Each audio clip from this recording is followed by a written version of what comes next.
Kunci keberhasilan para sarjana Islam pada abad pertengahan adalah perpaduan antara pengertian akan kandungan Al-Quran dan mempelajari kejadian alam untuk menciptakan terobosan baru untuk memenuhi kebutuhan manusia.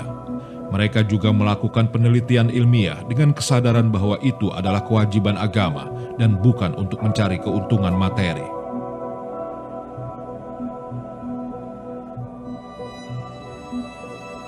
Bagaimana umat Islam melihat ini? Umat Islam melihat ini atas landasan tuntutan agamanya.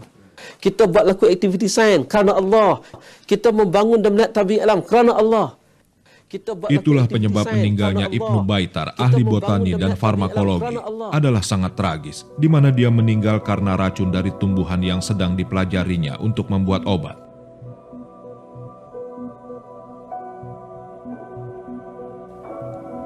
Sementara Sinan, arsitek kerajaan, mengembangkan akustik dan teknologi cahaya alami untuk masjid yang dibangunnya, dia memilih hidup yang sederhana dan menempatkan dirinya sebagai budak miskin.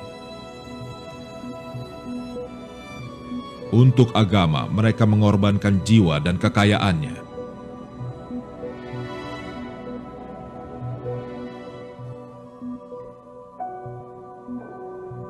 Saya teringat kata-kata Einstein. Dia kata, agama tanpa sains itu tempang. Dan sains tanpa agama itu buta. Sebab yang memberi directionnya itu adalah agama. Dan sains itu hanya alat untuk menuju ke direction, ke arah itu. Jadi kalaulah sains tanpa agama, buta kita. Ke mana nak pergi? Sebaliknya kalau agama saja, sains tak ada, jadi tempang. Ini bukan orang Islam sebut, ini Einstein sebut. Sarjana Islam berhasil menciptakan teknik untuk membuat kaca yang bermutu baik dengan menggunakan magnesium dioksida. Sejak itu kaca digunakan untuk berbagai tujuan. Dengan teknik ini, silika bahan utama pembuat kaca sudah tidak digunakan lagi.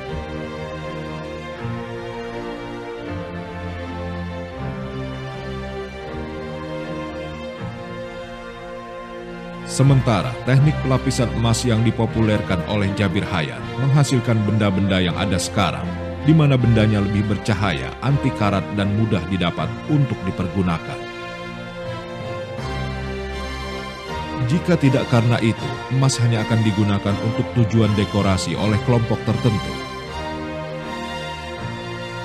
Penemuan ini membuat para sarjana Muslim menghargai lingkungan alam yang diciptakan Tuhan.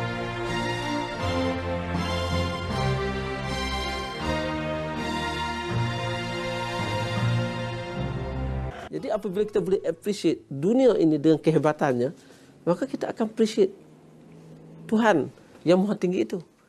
Kemudian datanglah konsep penyembahannya kepada Allah dan sebagainya. Sebab itu sains yang menolak nilai agama, saya fikir dia banyak melakukan kerosakan daripada kebaikan. Sebagai contoh, kimia cabang ilmu pengetahuan. Proses penyulingan dapat merubah bahan-bahan perusak yang tidak berguna menjadi bahan-bahan baru yang berguna bagi manusia, seperti asam-asam yang ada sekarang. Tapi proses yang sama dapat menghasilkan bahan-bahan penghancur seperti bom kimia.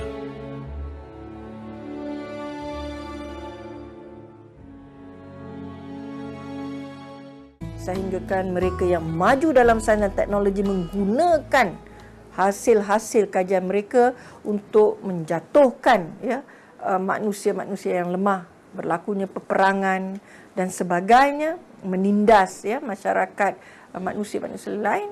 Bagi saya, kita memerlukan agama. Pada masa silam, perkara yang utama, Al-Quran menjadi perangsang untuk mereka meneroka alam, dan Al-Quran juga memperingatkan kepada mereka bahawa kerja-kerja yang mereka lakukan ini mestilah juga mendatangkan manfaat kepada manusia. Sebab nak laku amal saleh, buat baik, amal ma'ruf, nahi mungkar. Jadi dia ada dia punya matlamat dia.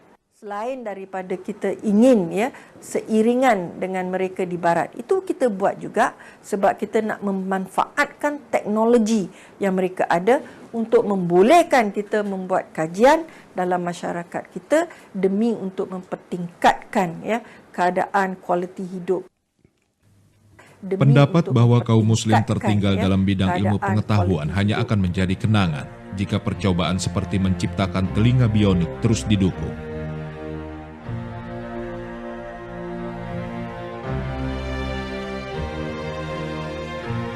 Lebih jauh lagi banyak orang yang akan mendapatkan kegunaannya.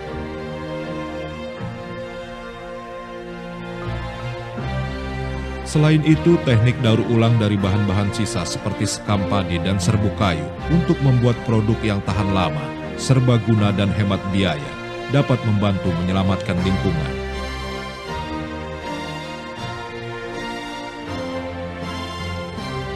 Ternyata untuk menyeimbangkan suhu, kita perlu mengembangkan kendaraan yang ramah lingkungan.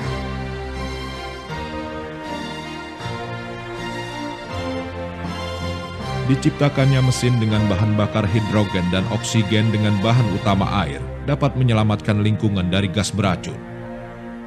Ini bukan penemuan yang mustahil karena telah dibuktikan oleh ahli lokal. Mereka setuju bahwa inspirasi dan inovasi itu berasal dari semangat dan filosofi para sarjana Islam.